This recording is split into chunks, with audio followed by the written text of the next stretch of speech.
Hi, welcome back to our training session on conflicts.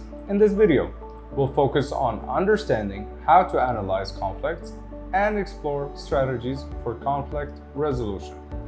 By the end of the video, you'll have the practical tools to analyze the dynamics of conflicts, develop strategies to understand them constructively. Conflict analysis is a critical process that helps us understand the root causes, dynamics, and actors involved in a conflict.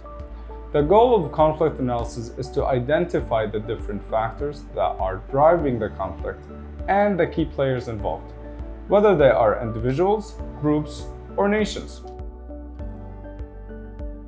There are several approaches to conflict analysis.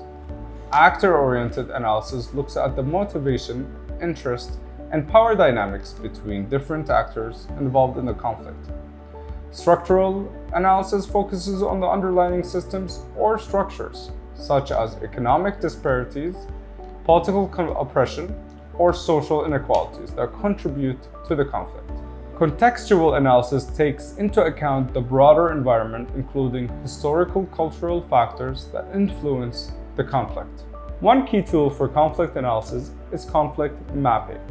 Conflict mapping helps us visualize the conflict, identify key stakeholders, and locate potential points of intervention. The process allows us to strategically approach conflict resolution by focusing on areas that meaningful dialogue can take place. Now, let's turn our attention to the conflict resolution strategies.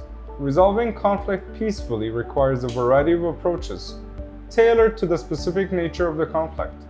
Some common strategies include negotiation. This involves direct dialogue between conflicting parties, aiming to find a mutually acceptable solution. It's important to focus on common grounds and shared interest. Mediation. In cases where direct negotiation is difficult, a neutral third-party mediator can facilitate dialogue and help the parties reach a resolution. And thirdly, third-party intervention.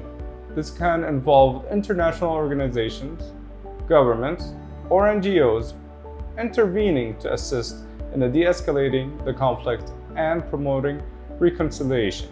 A successful conflict resolution effort often requires creativity, flexibility, and perseverance.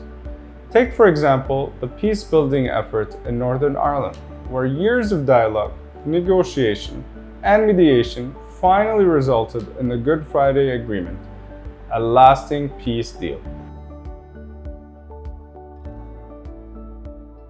As we wrap up, let's reflect on the key takeaways from today's session.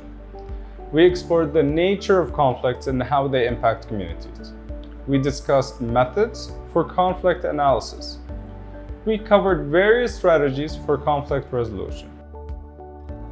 Conflicts are complex, but by using the tools and strategies we've discussed, you can play an active role in resolving conflicts in your own context. Whether as a community leader, educator, or peace advocate. Remember, addressing conflicts proactively and collaboratively is key to building peaceful and resilient societies.